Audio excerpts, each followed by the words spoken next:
Hi everyone, this is Marissa Riley from Tafretti & Associates PT. So in our last video, we talked about the off-season and the deconditioned athlete and what that means in preparing for return to sport or just return to fall activity. So in this video, we're gonna go through some exercises that may help you prevent some of these injuries from happening. But before that, we just kind of want to touch upon the gradual integration back into activity and why that's important. So generally what we know from the research and with our experience in educating patients about these sort of injuries that happen when coming back to sport is that when you ramp up too quickly with your just conditioning and or just regular team practices and activities, you're more likely to get hurt. So generally we recommend 2 to 3 months of slow integrated activity back to sport with increases in activity between 5 and 10% each week. And that's been shown over time to help you reduce your risk of chronic injuries by about half, and by in your acute injuries by about 1/3. So like I said, slow, steady ramping up into activity with team activity, less than 20 hours a week of organized practices a week, at least for the first month or so, and then cross-training when you can with different activities as a team, whether that's swimming, hiking, biking instead of running, just to give your joints a little bit of a break from that activity as you reintegrate. So now we're gonna go through some exercises for some of the various conditions we talked about last time. So we talked about Patella femoral pain, which is that pain associated with the anterior in front of the knee and or above and below the knee. So one of the easiest things that you can do just to reduce tension in the quad muscle, which crosses over the front of the knee, is just standing quad stretch. So there's a million different ways you can stretch your quad in different positions, but the easiest way for many of you in a warm-up at practice would just be the standing version. So I'm flexing my knee with my hand on my ankle, and I'm just trying to keep my torso up as straight as I can and keeping my knee directly underneath my body.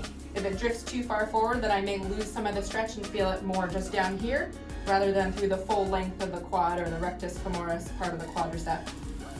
This is beneficial to do between 30 and 60-second holds, and then switch to the other side. Having a railing or the bleachers or something next to you will be helpful if you feel like your balance is not so great. And then doing a couple repetitions of it or doing it in a dynamic warm-up stretch where you're walking is helpful. So that's the first one. The second thing that can be helpful for a lot of our lower body injuries, particularly patellofemoral pain or knee pain, is step down control. So a lot of us lack this ability to control where our knee is in space. So really focusing on a step down in a forward direction or a sideways direction where you're keeping your hips nice and level and then keeping your knee in line with your second and third toes and moving nice and slow down towards the ground will help fire the quad more eccentrically through its length. So that was a bad example there where the knee came in a little bit. And then I'll switch. So this is the forward control. You can tell my right knee doesn't have as good of control as my left knee when I do this one. And then the lateral version is going to get same muscle groups working, maybe a little bit more of the side of the hip, which is always important.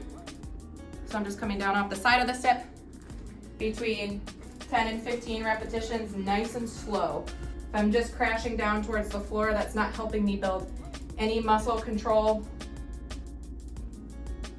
And then I'll switch. So that's a step down. The next thing we'll talk about is for the lower legs, so our shin splint situations, which is the pain in the inside part of the lower leg or even the front part of the lower leg, depending on the person, is a simple calf stretch. So there's, again, a lot of ways to stretch the calf, but this is a fairly easy one to do most places. It's just your standard runner's stretch. So right now I'm stretching the right leg between 30 and 60-second holds. And I want to make sure that I'm keeping my toes facing straight ahead, not turned outward. And I want my heel to be on the ground and not rising up when I do this stretch. And then I'm just lunging forward. So I'll hold that about 30 to 60 seconds and then I'll switch sides so that I can get a nice stretch in the calf or the Achilles in the lower leg in the back. The other thing that's helpful for situations where you have shin splints or even something that may predispose you to a stress fracture in the lower leg or even at the femur or up into the pelvis is our control and our noise or volume with jumping activities. So in most sports, we're jumping and we're pivoting and we wear cleats or cushioned shoes where we don't really hear it or we're not focusing on it. But it becomes really important to not allow these loud slamming movements onto the ground, or letting our knees collapse inward when we jump down onto the ground, or being overly stiff and rigid. We want to have these nice, quiet landings where we're letting knees, ankles, hips bend and flex to help redistribute some of that shock and ground reaction force. Nice and quiet. So whether that's done on 2 legs or on 1 leg, it's good to practice the volume of your impact with the ground.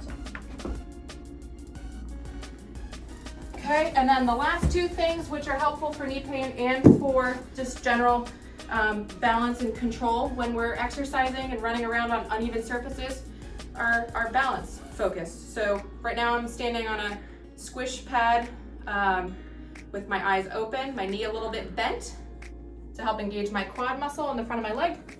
You'll notice probably the first couple of times you do this, your ankle and or your lower leg are pretty wobbly, which is okay. The more you practice it, the better your control gets.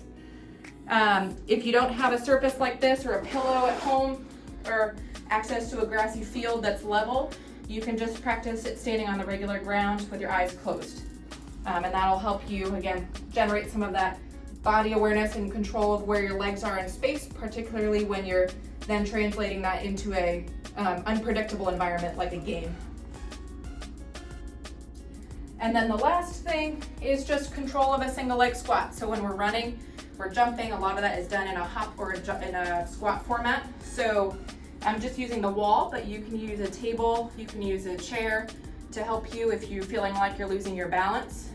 But similar to the step down, I'm just reaching my butt back behind me and letting my knee and hip bend in a slow, controlled fashion with my other leg just elevated out of the way.